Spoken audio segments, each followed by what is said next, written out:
All right, we're going to be taking a look at DNA transcription and translation. Here we see two strands of DNA, the coding strand and template strand. And what's going to happen first is we have helicase that's going to come in.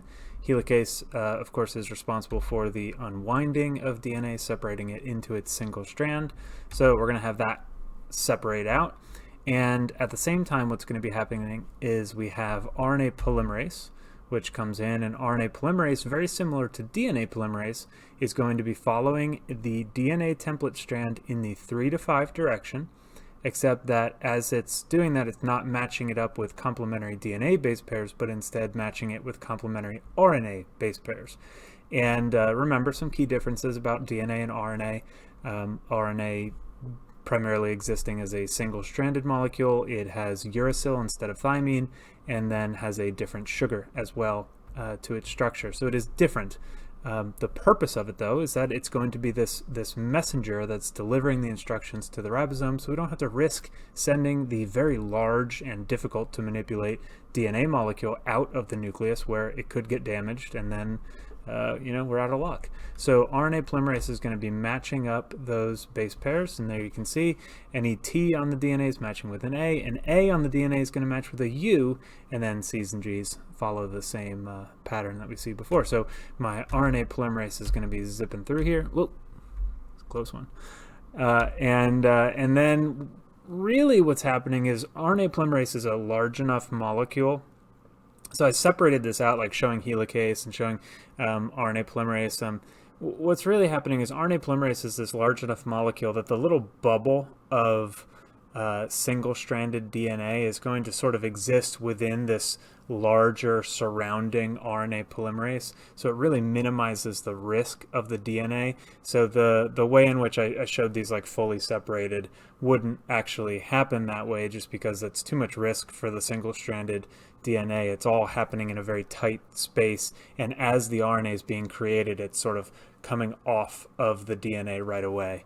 So the way I modeled that, just understand that sort of limitation to how that was shown. But in the end, we end up with our messenger RNA, and now a few things need to happen before it's ready to be sent out of the nucleus. First off, on the 5' end, we add what is called the 5' methyl cap, and essentially this is a sort of chemical shield for this end of the molecule. So that way, when we do send it out into the cytoplasm, where there's all sorts of enzymes like nucleases that are breaking down nucleotides off of nucleic acids, this end of the molecule won't be damaged. And we'll see why that's important shortly. On the other end, we actually tack on a whole bunch of A's here, and this could be like hundreds of A's. It depends on the organism. Eukaryotic animals, for instance, can have very, very long poly-A tails. And as we'll see, that's going to also be a protective measure, because these nucleases that exist in the cytoplasm will chip away at the nucleotides on the end of a nucleic acid like this. And we don't want to damage the actual functional message part of this RNA when that happens. Another step involves the concept of introns and exons, and that's something we'll get into separately. I'm not going to show that on this diagram.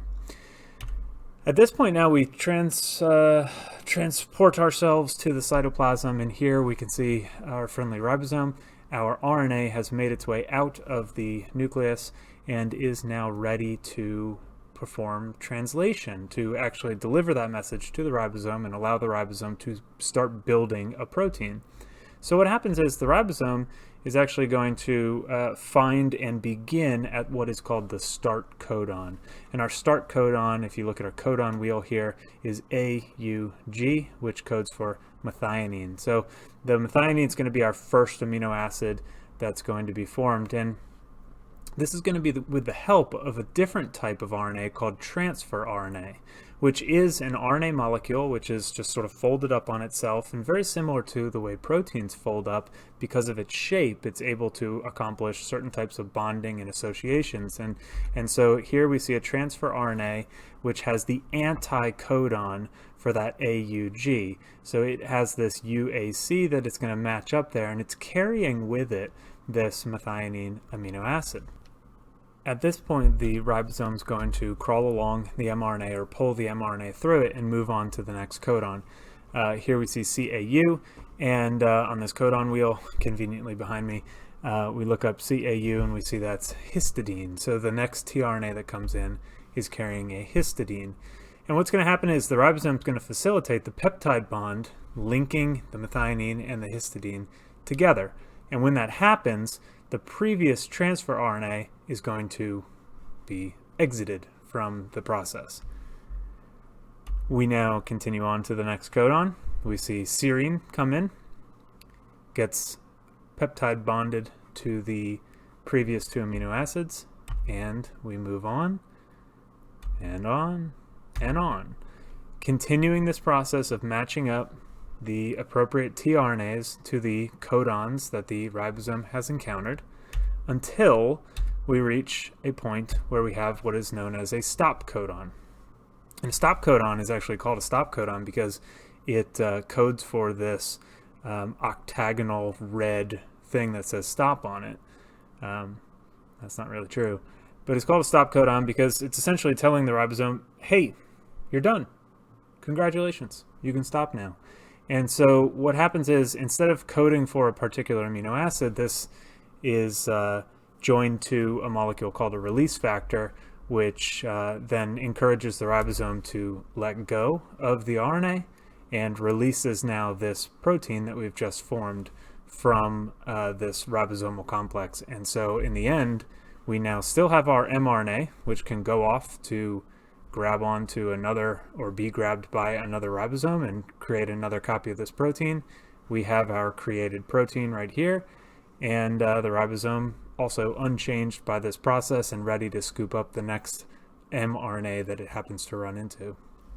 Now this process will keep happening until that mRNA has been significantly enough damaged on that on the 3' end that its poly A tail is gone and it gets to the point where it no longer has a stop codon. Because at that point it's going to sort of jam up the works with a ribosome and no longer be able to continue to translate into a finished protein. And at that point then the mRNA will cease to function properly, will be further broken down by lysosomes and various enzymes within the cell, and at that point hopefully you have enough of the protein you need, or homeostasis is going to kick up the process again and cause some more transcription and more production of mRNA and until the process has reached an appropriate level. So that is the process of transcription and translation. I hope that this visual has helped, and if you have any questions, certainly let me know.